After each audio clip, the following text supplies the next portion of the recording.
यहाँ मौजूद है रावण के मूत्र से बना अपवित्र तालाब। दोस्तों, आज हम आपको एक ऐसे तालाब के बारे में बताएंगे जो लंकापति रावण के मूत्र से बना है। पर सोचने वाली बात है कि ऐसा अपवित्र तालाब धरती पर बना कैसे।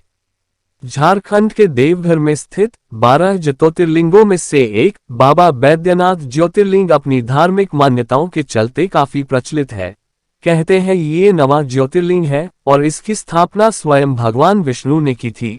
इसी मंदिर के पास ही एक तालाब है जिसमें सभी श्रद्धालु स्नान करने के बाद बाबा भोलेनाथ को जल चढ़ाते हैं। और इसी तालाब के पास में एक दूसरा तालाब है जिसमें स्नान तो दूर कोई उसे छूता तक नहीं है। ऐसा इसलिए क्योंकि वो लंकापति रावण के मूत्र से बना तालाब माना जाता है। कहते हैं जो उस तालाब के जल को छू भर लेता है उसे कई जन्मों का पाप लगता है और फिर उसे अपने उन पापों से जल्दी मुक्ति नहीं मिल पाती। पर सोचने वाली बात है कि क्या रावण ने सच में इतना मूत्र विसर्जन किया कि उससे एक तालाब बन गया। इस सवाल के जवाब के लिए आपको एक पौराणिक कथा जाननी होगी। दरअसल लंकापति रावण महादेव को अपने साथ लंका ले जाना चाहता था, जिसके लिए उसने कई तरह के उपाय किए, लेकिन जब शिव जी से उसे कोई जवाब नहीं मिला तो आखिर में वो अपने सिर काटकर उन्हें चढ़ाने लगा। जिसके बाद भगवान शंकर ने उसे दर्शन दिए और उसके साथ लंका जाने के लिए तैयार हो गए।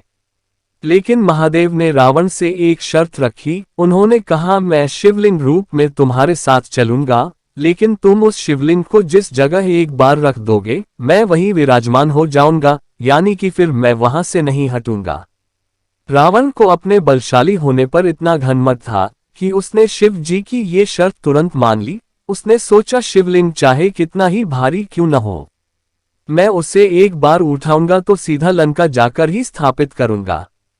इसके बाद उसने शिवलिंग को उठाया और उसे लेकर लंका की ओर चल दिया। ये देखकर सभी देवताओं को चिंता होने लगी और वो तुरंत भगवान विष्णु के पास गए और उनसे बोले, प्रभु दशानन को रोकने के लिए अब आप ही को कुछ करना होगा। अगर रावण महादेव को लेकर लंका चला गया तो वो सारे संसार में हाहाकार मचा देगा। उधर रावण बिना रुके लंका की तरफ चला जा रहे था कि तभी रास्ते में उसे लघु शंका लगी। पर अब समस्या ये थी कि वो शिवलिंग को बिना नीचे रखे कैसे लघु शंका करे, और शर्त के मुताबिक वो शिवलिंग को नीचे नहीं रख सकता था। पर तभी दशानन की नजर एक बच्चे पर पड़ी जो वहीं पास में खेल रहा था। उसने उस बालक को बुलाया और उससे विनती की कि कुछ समय के लिए वो इस शिवलिंग को अपने हाथों में थाम ले। उस बच्चे ने रावण की बात मान ली। फिर उसने उस बालक को शिवलिंग थमाया और लघु शंका करने चला गया। भगवान ने ऐसी माया रची कि रावण को लघु शंका करने में अधिक समय लगने लगा। दरअसल उसके पेट में इतना पानी समा गया था कि उसकी मूत्र खत्म होने का नाम ही नहीं ले रही थी। दूसरी तरफ वो बालक आखिर कितनी देर शिवलिंग संभालता। थक कर उसने शिवलिंग को वहीं जमीन पर रख दिया, जिसके बाद वो शिवलिंग वहीं स्थापित हो गया। वैसे आपको बता दें, वो बालक कोई और नहीं बल्कि भगवान श्रीहरि विष्णु ही थे और ये सारी लीला उन्हीं की रचाई हुई थी। रावण मूत्र विसर्जन करने के बाद जब वापस उस जगह लौटकर आया तो उसने देखा शिवलिंग धरती पर रखा हुआ है। ये देखकर उसे बहुत गुस्सा आया और वो जोर से उस बालक पर चिल्लाने लगा। लेकिन तब तक बहुत देर हो चुकी थी। हालांकि दशानन ने उस शिवलिंग को हिलाने की बहुत कोशिश की, पर वो टस से मस नहीं हुआ। क्रोध में आकर उसने शिवलिंग पर इतनी जोर से पैर मारा कि वो शिवलिंग जमीन के अंदर धंस गया। और आज भी ये शिवलिंग वैसे का वैसे ही है। इस मंदिर की एक खास बात और है जो इसे बाकी शिव मंदिरों से अलग करती है।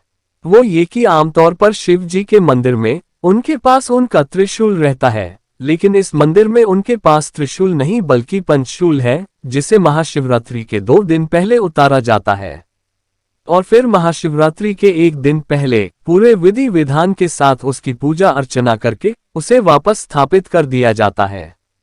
कहते हैं इस प्रक्रिया के दौरान भगवान शंकर और माता पार्वती के गठबंधन को भी खोल दिया जाता है।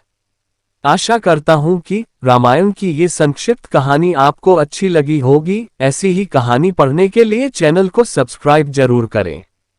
धन्यवाद।